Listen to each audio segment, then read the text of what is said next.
오늘장에서 꼭 챙겨봐야 할 이슈들 그리고 지금 시장에 꼭 필요한 긴급 점검을 이 두 분과 해보도록 하겠습니다. ISL 이지환 대표, 차영주 MTN 전문위원과 함께합니다. 안녕하세요. 안녕하세요. 네, 오늘 시장에서는 두 분의 의견이 무엇보다 좀 절실한 것 같습니다. 먼저 저희 가장 걱정되는 거 지금 시장을 좀 끌어내리고 있는 쪽이죠. 반도체에 대해서 이야기해볼게요. 미국에서 반도체 관련해서 AI 버블의 우려가 본격화되는 것이냐. 엔비디아 급락 나오고 또 필라델피아 반도체 지수도 급락했습니다. 오늘 관련해서 실적이 잘 나온 SK하이닉스까지 좀 불똥이 튄 것 같은데요. 상반기에 주도주 역할 잘했다가 하반기 들어서 주춤해지는 것인지 오늘은 19만 원 선도 좀 위태위태합니다. 사실 이렇게까지 빠질 일인가라는 생각이 좀 들거든요. 이지환 대표님께 질문 먼저 드릴게요. 미국발 AI 버블의 우려가 나타나면서 우리 증시에도 이제 반도체주가 조정이 나오는 거 최근에도 계속 이어지긴 했지만 이거 어떻게 봐야 될까요? 일단 이제 외국인들의 차익 매물이 출회되고 있다. 이렇게 좀 봐야 되겠죠. 오늘도 이제 그 SK하이닉스 물론 이제 실적 발표에 좀 기긴 하지만 실적 발표 이후에 차익 매물이 지금 한 300만 주 가까이 나오고 있고 지금 현재 이제 반도체는 악재가 좀 겹쳤죠. 일단 이제 트럼프 모멘텀이 불면서 어떻게 보면 기술주, 반도체, 민주당 이런 등식이 성립하면서 반 트럼프 모멘텀에 해당된다라는 관점으로 해서 차익 매물이 나오기 시작했는데 이게 이번에 실적 시즌에 들어오면서 다시 실적 시즌에서 실적에 대한 우려감, 사실은 이제 실적 자체에 대한 우려감보다는 향후 가이던스에 대한 우려감이 좀 반영이 되고 있습니다. 어제 이제 구글이 실적 발표를 했는데 실적은 나쁘지 않았죠. 다만 두 가지 유튜브에 대한 광고에 대한 그 미흡과 또 한 가지는 AI에 대한 비용이 너무 크다, 지출되는 비용이 너무 크다라는 부분인데 이제 이게 역설적인 거죠. 결국은 AI 모멘텀을 받기 위해서 GPU를 비롯해서 AI에 대한 투자가 상당히 많이 늘어나야 되는데 이게 다시 실적 가이던스에 대해 발목을 잡는 이제 그런 형국이 좀 들어왔죠. 그렇게 보면 조금 이제 억울하면은 엔비디아나 TSMC나 SK하이닉스 같은 경우는 오히려 이제 이 지출이 늘어날수록 사실은 실적이 더 좋아지죠. 근데 그럼에도 불구하고 AI 모멘텀 전체가 지금은 차익 매물을 받고 있다라는 관점에서 역시 이제 조정을 좀 받고 있습니다. 이제 AI 모멘텀이 이전의 금리 동결 시기에 유일한 독보적인 모멘텀이었다라고 하면 이제 금리 인하 시기로 넘어가면서 이 모멘텀이 완전히 사그라들지는 않겠지만 주요 모멘텀 중에 이제 하나로 조금 촉소될 수는 있죠. 그렇다고 해서 뭐 이 모멘텀 자체가 완전히 꺾였다. 앞으로 주가 등락률이 시장 수익률을 하회할 것이다. 라고 보기는 어렵습니다. 다만 이전의 독보적인 위치에서는 이제 한 발 좀 내려올 수 있다는 관점으로 봐야 되고, 만약에 이 AI 모멘텀을 받는 종목들이 이번에 조정을 받지 않고, 예를 들어서 SK하이닉스가 23, 4만원대 머물렀다가 바로 상승으로 전환됐으면 사실 가격적인 메리트가 좀 많이 줄어들죠. 하지만 어떻게 보면 이번 조정을 가격 조정을 크게 받으면서 10만 후반대, 중후반대로 또 떨어진다면 또다시 가격적인 모멘텀은 발생을 하게 됩니다. 그러면 지금 차익 실현에서 실적을 기반으로 해서 나가는 펀드들이 있을 거고 여기서 다시 또 추가로 유입되는 펀드도 장기적으로 보면 있을 수 있습니다. 그래서 단기적으로는 리스크 관리를 해야 되지만 반도체는 또 장기적으로는 기회 요인도 있기 때문에 이 부분을 같이 양용으로 모두 다 생각해야 되는 시점이다. 이렇게 말씀을 드리겠습니다. 네, 굉장히 어렵습니다. 지금 말씀을 들었지만 단기적으로 또 리스크 관리가 필요한데 오늘 담으시는 분들도 계시겠지만 일단은 보유자분들께서 굉장히 또 마음이 아프실 것 같단 말이에요. 그분들 참 어떻게 해야 될지 어렵긴 합니다. 그러면 희망은 없는 걸지 차영주 위원님 그래도 이렇게 반도체주가 다 폭삭 주저앉았지만 또 엔비디아 실적 발표 앞두고 있거든요. 잘 나올 것 같은데 이 실적이 뭔가 반등의 신호탄 될 수 있을까요? 저는 한마디로 정리하면 반도체는 억울하다. 반도체 입장에서는 오늘 억울하다라고 외쳐야 되는 게 맞다라고 보여집니다. 왜 그러냐면 이전 대표님 말씀하신 것처럼 결국 이걸 투자하는 기업들, 뭐 여러 가지 기업들이 투자해서 그들이 이걸 갖고 수익을 내느냐 못 내느냐에 대한 부분들이 문제지 투자는 죄가 아니거든요. 그래서 저도 이제 그러니까 제가 이제 이 부분에 대해서는 봄부터 계속 말씀드렸죠. 지금 AI 모멘텀은 이건 산업 사이클이다. 산업혁명에 비견하는 것이고 경기와 상관없고 금리와 상관없습니다. 무조건 투자를 해야 된다. 앞서거니 뒤서거니 모든 기업들이 다 투자를 해야 된다. 단 그 다음에 누가 돈을 벌고 안 벌고는 중요하지 않다. 지금은 투자에 관련해서 우리나라 하드웨어들이 좋을 것이다라고 했죠. 오늘 불거진 건 뭐냐? 그 다음 문제입니다. 이거를 투자하는 데 있어서 과연 돈을 버느냐 안 버느냐에 대한 문제가 드러났던 거죠.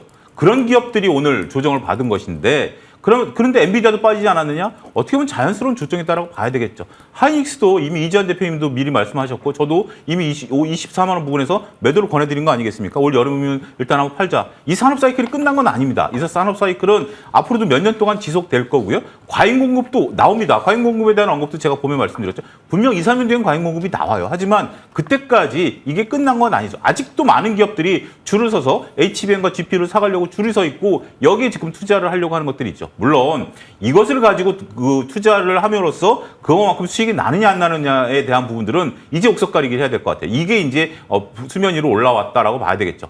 테슬라도 그렇고 많은 기업들이 여기에 이제 투자를 했는데 이게 과연 수원가가 나타날 것이냐 이 부분에 대해서 냉정히 따져야 된다고 봐요. 그런데 반도체가 왜 빠지죠? 저는 오히려 지금 이제 23, 4만 부분에서 하이닉스를 팔아온 상태에서 이렇게 푹 빠져주면 오히려 저는 기회가 온다라고 봐요. 왜냐하면 아직까지 호떡집에 불나서 지금 사람들이 호떡을 먹었는데 호떡을 누군 많이 먹고 누군 적게 먹고 배탈이 나고 안 나고는 그 사람들의 문제지 그것 때문에 호떡 파는 가게가 주가가 떨어진다? 이거는 좀 논쟁이죠. 금이 나올 거라고 그 서부에 많은 사람들이 몰려서 금을 캐서 부자가 된 사람도 있고 따라와서 홀딱 망한 사람도 있습니다. 하지만 리바이스는 그때부터 엄청난 돈을 벌었다라는 거죠. 하이닉스가 인공지능을 통해서 누가 돈을 벌고 안 벌고를 걱정할 필요는 없습니다. 걱정 안 하는 거죠. 엔비디아도 마찬가지입니다. 이들은 청바지를 만들어서 파는 거죠. 그 청바지를 입고 금을 캐고 못 캐고는 별개다. 어떻게 보면 우리나라 네이버 같은 경우 클로버엑스 좀 이거 불편한 거 쓸 수 있겠습니다만 결국 수익 못 내고 있잖아요. 네. 거기에 들어간 막대한 자본에 대한 부담도 나오는 거죠. 지금 이제 다른 관점으로 이제 네이버를 보고는 있습니다만 이런 현상들에 대해서는 여러분들이 정확히 현상을 잘 구분하실 필요가 있지 않을까 싶고 오늘 하이닉스가 그 현재 지금 또 한 가지를 보게 된다면 하이닉스를 지금 20만 원에서 파는 분들은 손절이 많을까요? 익절이 많을까요? 저는 손절도 있지만 있죠, 네. 그래도 내가 24만 원을 못 팔았지만 20만 원 깨지니까 이거라도 팔아서 단돈 내가 뭐 한 50% 수익 났다가 30%도 이익 챙겨야 되겠다라는 물량이 더 많다라고 봐요. 그 물량이 더 많다라고 봐요. 왜냐하면 22, 3만 원에 사신 분들은 쉽게 손절 지금 안 나가는 상태이니까.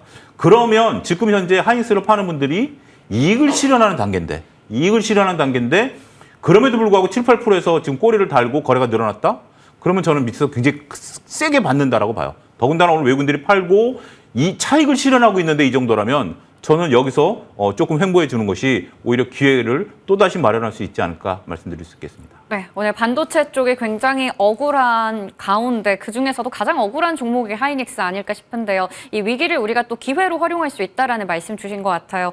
옆에서 이지환 대표님께서도 고개를 끄덕끄덕 하신 걸 보면 비슷한 의견이시거나 좀 동의하시는 부분이 있으실 것 같은데요. 그러면 하이닉스에 대한 의견도 궁금하고 더불어서 하반기에는 삼성전자가 좀 더 매력적인 투자처다 이러한 이야기도 있던데 그쪽은 어떻게 보시는지요? 일단 이제 그 얘기는 맞는 얘기라고 일단은 그 근본적으로 말씀을 드리고요. 저희도 마찬가지지만 창규 소장님과 상반기에 하이닉스, 하반기 삼성전자 요거를 1월 달부터 말씀을 드렸거든요. 그러니까 지금은 HBM에 기반해서 실적이 폭발적으로 성장하는 하이닉스가 당연히 좋고 하지만 이제 이 부분이 금리 인하 시기로 넘어가면 결국은 경기와 맞물리는 구간에서는 HBM도 보지만 좀 더 폭넓게 D램 전체를 볼 겁니다.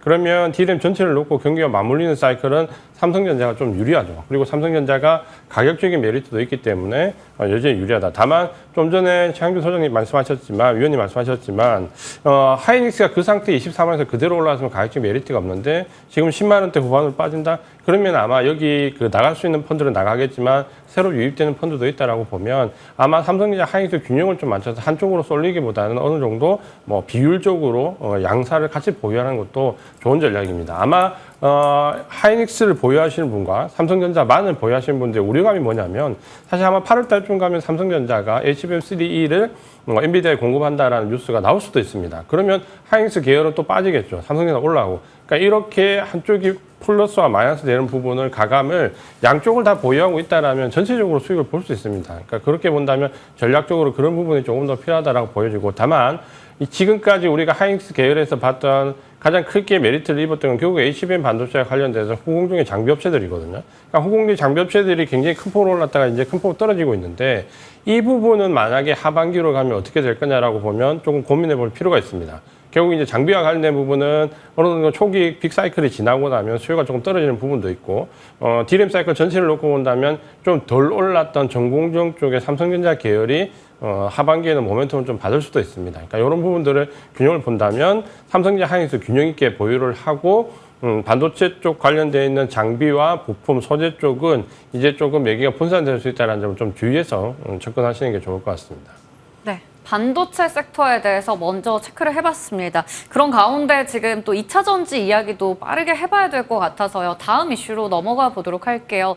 테슬라의 실적을 보면서 이번에 한 번 더 확인이 됐습니다. 전기차 캐즘부터 해서 미국 대선에 대한 리스크, 앞으로 이쪽 업황은 어떻게 되는 건가, 온갖 악재를 안고 있는 상황인데 또 오늘 국내 증시에서 2차 전지주들 보면 나름 바닥까지 찍고 이게 확인이 된 건가라는 생각이 들 정도로 LG 에너지 솔루션은 지금 4% 넘게 올라가고 있고요. 삼성 SDI 뭐 이런 종목들도 상승불 들어와 있습니다.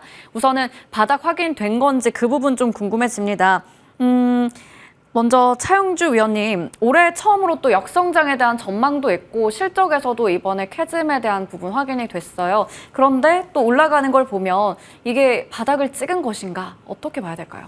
우리가 이제 긍정적인 거, 부정적인 게 항상 있죠. 근데 최근에 2차 전지와 관련해서는 좀 캐즘에 대한 부분들, 제가 항상 말씀드렸습니다. 캐즘은 시간이 지난다고 해결될 문제가 아니에요. 캐즘이라는 것은 지금 캐즘 사이에 지금 나오고 있는 게 뭐죠? 우리 하이브리드에 대한 얘기가 나오면서 새로운 것들이 항상 나오기 때문에 오히려 캐즘은 시간이 길어질수록 오히려 독이 될 수도 있습니다. 그런 부분들 여러분들 잘 보시고, 지금 우리 XR 기기를 캐즘이라고 얘기하나요?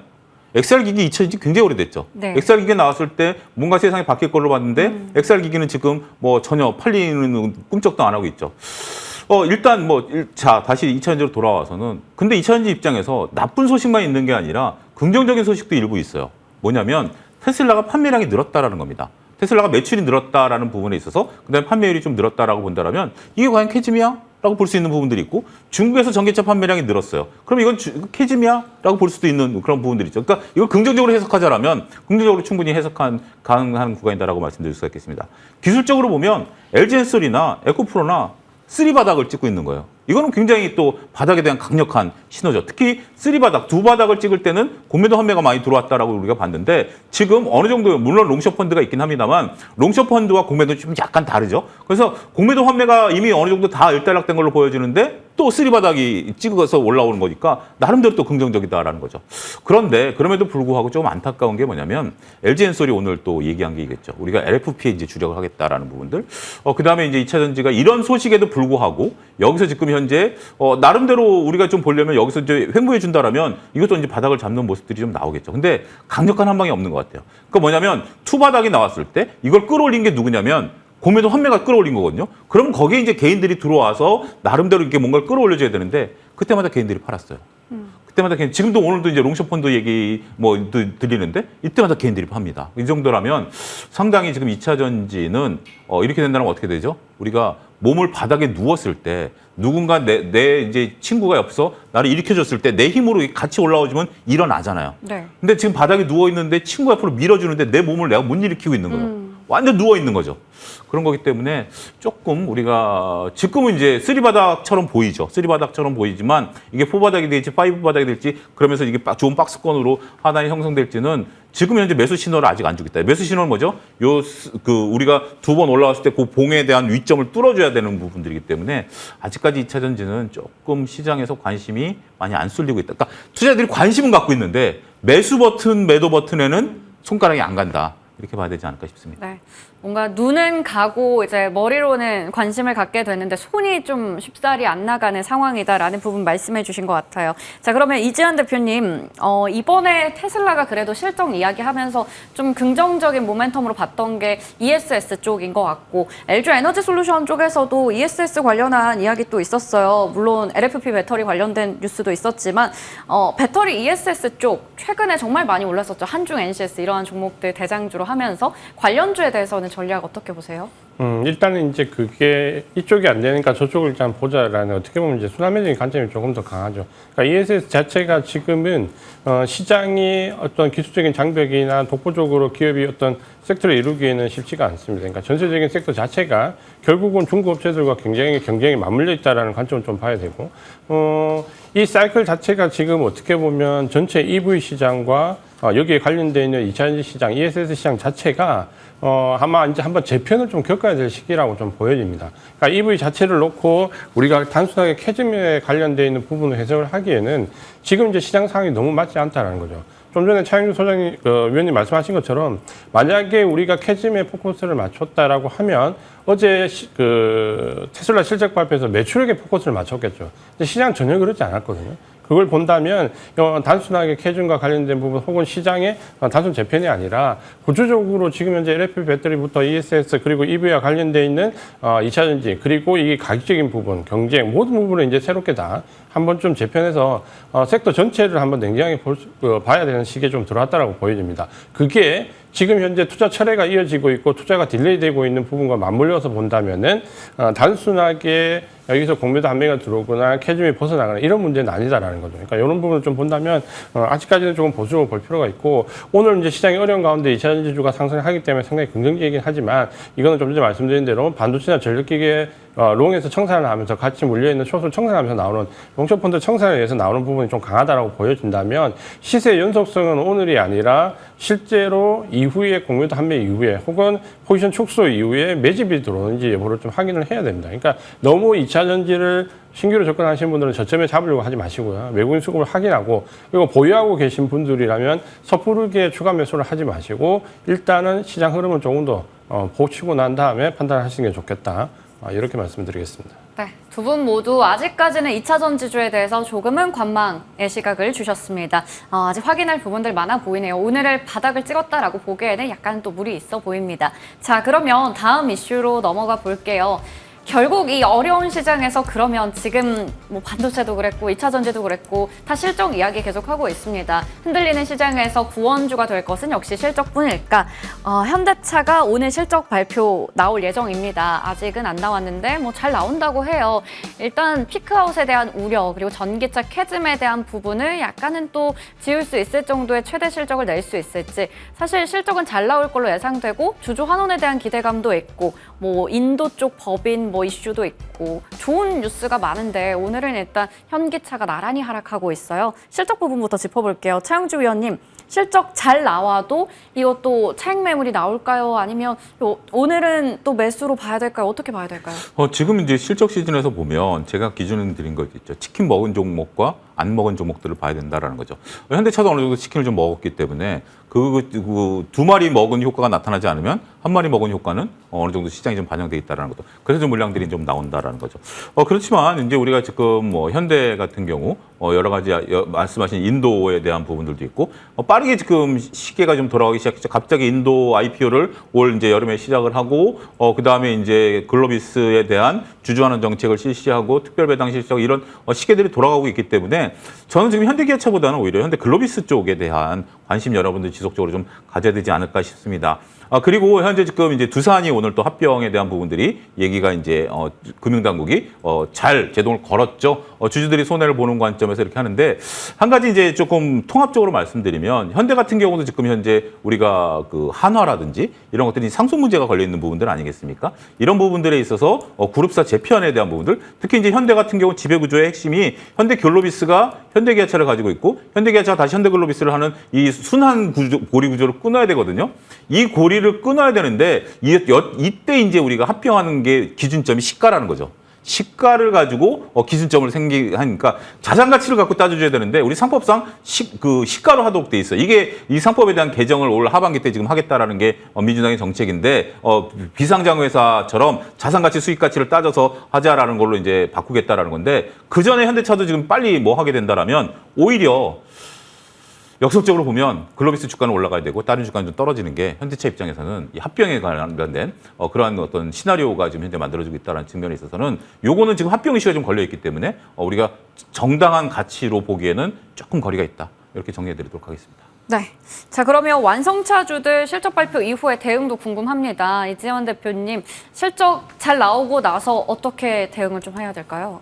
일단 이제 현대차나 기아는 좀 장기적인 관점에서 보면 일단 긍정적으로 볼 필요는 있습니다. 그러니까 현대차 같은 경우는 어떻게 보면 지금 현재 우리가 이 밸류업 때문에 이쪽은 주가가 좀 많이 왜곡돼 있다라는 부분을 좀 볼 수 있거든요. 단기적으로는. 그러니까 밸류업에 의해서 급등을 하면서 현대차가 본연으로 가지고 올 가치가 이미 많이 조금 반영이 된 거는 좀 사실이거든요. 그러니까 여기 밸류업과 관련된 부분, 그리고 전기차에서 선방 인도 시장, 그리고 유일하게 완성차 업체 중에서 실적이 가장 좋았던 게 토요타와 현대차 그룹.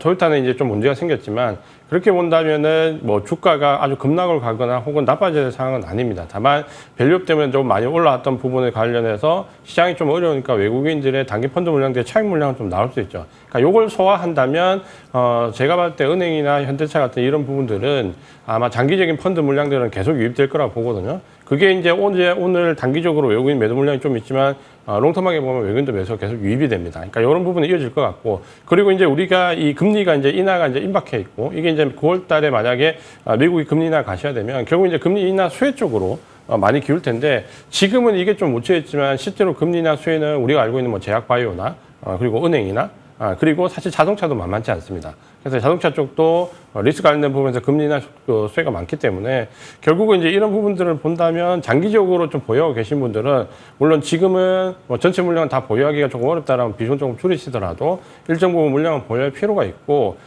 그리고 장기적으로 보유하시는 분들 중에서 배당이나 혹은 주주가치 제고과 관련된 부분에서는 지금 충분히 보유할 수 있는 상태다라고 좀 보여집니다. 그래서 현대차 기아를 단기적으로 접근하시는 분들은 아마 최근에 거의 없을 겁니다. 장기적으로 접근하시는 분들은 그래도 일정 부분 비중은 계속해서 보유를 하자 이렇게 말씀을 드리겠습니다. 네, 장기 관점에서 본다면 또 긍정적으로 볼 수 있다라는 포인트 짚어주셨어요. 그러면 대표님 이것도 궁금한 게요. 완성차 관련주 말고 부품과 타이어로 나눴을 때는 어느 쪽이 좀 더 투자하기 나은 쪽일까요?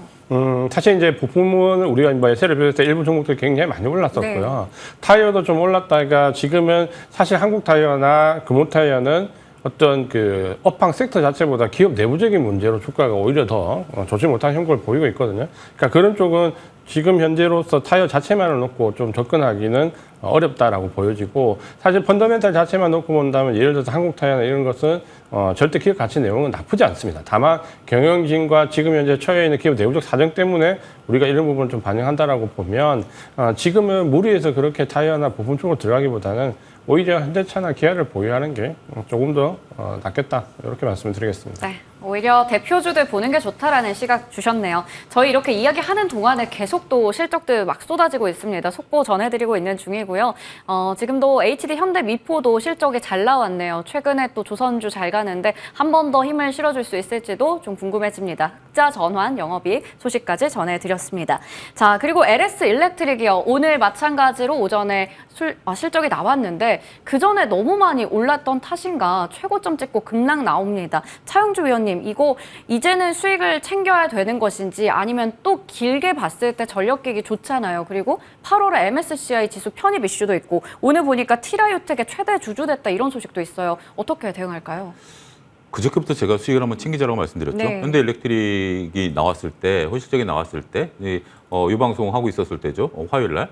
현대일렉트릭 수익이 나왔을 때 어땠냐면 영업이익률이 20%가 넘었기 때문에 앞으로 20%를 넘기는 힘들 거다. 이것 때문에 그래서 장중 그때 8%가 급등한 거 아니겠습니까? 그렇기 때문에 오히려 이게 만약에 영업이익률이 이렇게 넣지 않았다면 좋은 것들을 반영했기 때문에 오히려 새로운 뉴스로 작용했을 텐데 20%가 넘다 보니까 이게 지금 그날 급등한 거죠. 하지만 직전 고점을 넘지 못했으니까 조금 어려울 것 같다. 여기서 차익을 챙기자라고 그저께 말씀을 좀 드렸죠. 그 다음날 윗꼬리 달고 오늘 좀 확 밀리는 거 아니겠습니까? 그래서 제가 어제 그랬죠. 이게 지금 LX 일렉트릭이 내일 나오니까 어제 이제 기준이죠. LX 일렉트릭 나오면 이게 확실한 새로운 뉴스가 될 수 있다. 그렇기 때문에 매도를 말씀드렸습니다. 지금 이게 실적이 나쁜 건 아닙니다. 좋습니다. 좋은데 이게 이런 거죠.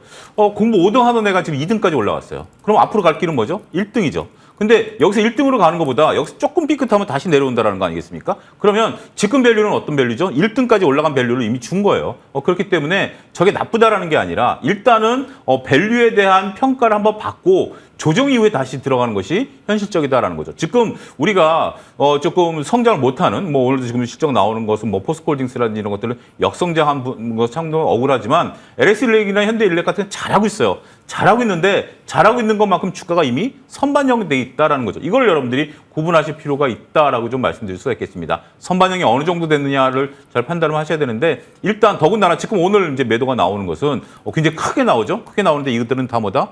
차익 매물이다. 그러니까 이 차익을 실현하는 매물이다라는 거기 때문에 이 역시 차익 매물을 좀 소화하고 난 다음에 우리가 차분하게 따라가는 것도 하나의 대응이고, 만약에 지금 내가 이것을 보유하고 있다라고 한다면 제가 이번 주부터 말씀드리는 거 있죠. 이익을 챙길 때는 확실히 챙기고 미래라는 건 모르니까 이익을 챙기고 보자. 저는 그렇게 다시 보내드리고 싶습니다. 네, 이익은 챙기고 보자. 오늘 나오는 이 하락, 차익 매물에 따른 것으로 또 말씀해 주셨어요. 그러면 나머지 전력기기 다 힘이 빠져 있잖아요. 효성중공업도 그렇고 이런 쪽도 마찬가지로 지금은 접근을 하기보다는 약간 지켜보다가 나중에 다시 한번 들어갈까요? 지금은 이제 우리가 언제 들어갈 건 째리고 계셔야죠. 네. 이런 것들에 대해서는 다 마찬가지라고 보여집니다. 현대일렉, 그다음에 LS일렉, 그다음에 우리가 효성중공업 다 좋은 회사들이에요. 전 다 돈만 있으면 다 사고 싶습니다. 언제? 좀 기다렸다가 돈만 있으면 다 사고 싶어요. 그렇기 때문에 지금 이건 끝난 게 아니라 오히려 우리가 설악산 올라가다 보면 중간에 쉬면서 우리가 간식 몇 번 까먹어야 올라가잖아요. 한 번에 올라가는 사람은 전문 등산권 아니면 못 이기기 때문에 지금 간식 까먹는 타임이다라고 생각을 하세요. 그렇기 때문에 기회를 또 준다.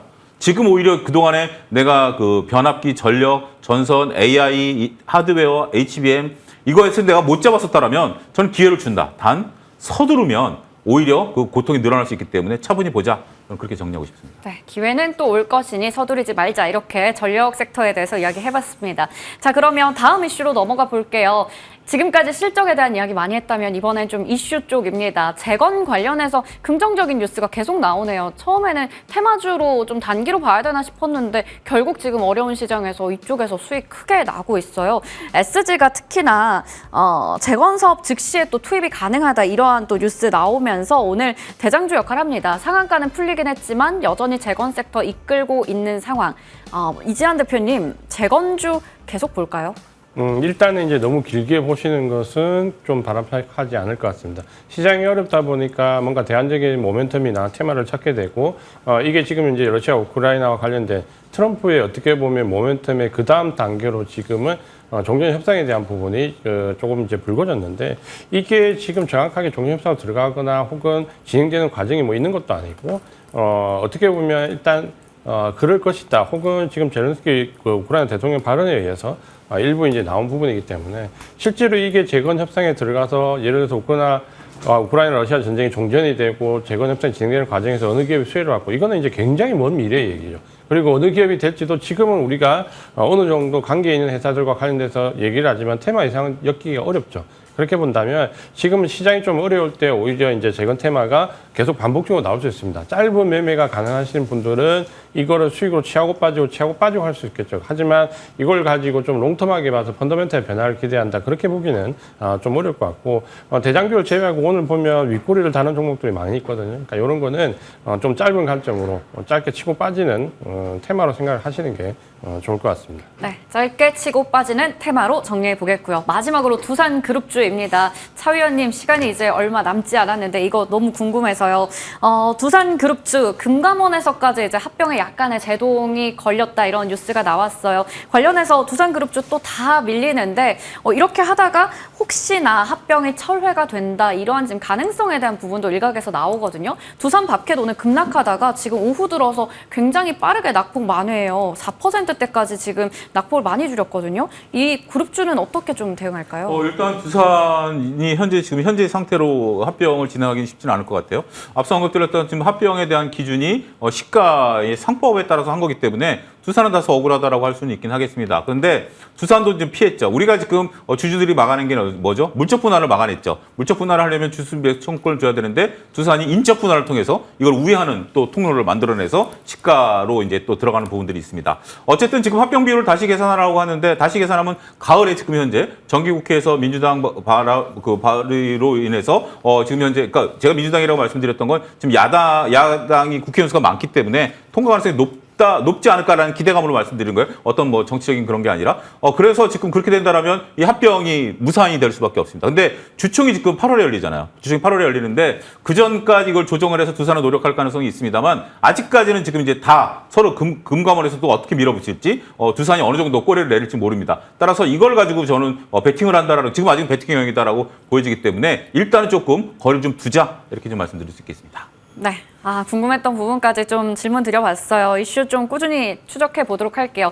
자, 오늘 이지환 대표님이 또 원픽 AS가 있어서 여쭤보도록 할게요. 7월 18일에 주셨던 아모레퍼시픽이요. 체질 개선 확인되고 나니까 주가가 잘 갑니다. 실적에 대한 기대감도 큰 것 같고요. 아모레퍼시픽 어떻게 보세요? 일단 이제 시장이 어려울 때 조금 선방하는 모습을 좀 보였고, 펀더멘탈 개선되는 정도와 중국에서의 생각보다는 선전, 그리고 유럽 북미 시장과 유럽 시장에서의 선전이 좀 나오는데, 일단 이제 시장이 그렇게 좋은 상황은 아니기 때문에 경기 사이클상 본다면 아주 롱텀하게 보거나 아니면 직전 고점까지 좀 짧게 보거나 확실하게 두 가지를 정하고 들어가시는 게 좋을 것 같고요. 조금 더 아주 롱텀하게 보기 어렵다라고 하면 지금은 19만 원 조금 전 18만 원에서 19만 원 사이에 일단 차익 실현 한번 하시고 보시는 것도 괜찮다. 이렇게 말씀을 드리겠습니다. 네, 일정 부분 또 차익 실현을 하고 나서 롱텀으로 우리 보자 이렇게 말씀해 주셨네요. 여전히 긍정적인 관점 유지하고 계십니다. 자, 오늘 정말 저희가 숨가쁘게 달려온 것 같습니다. 많은 이슈들 오늘도 다뤄주셔서 감사드립니다. IS 이지환 대표, 차영주 MTN 전문위원과 함께했습니다. 말씀 감사합니다.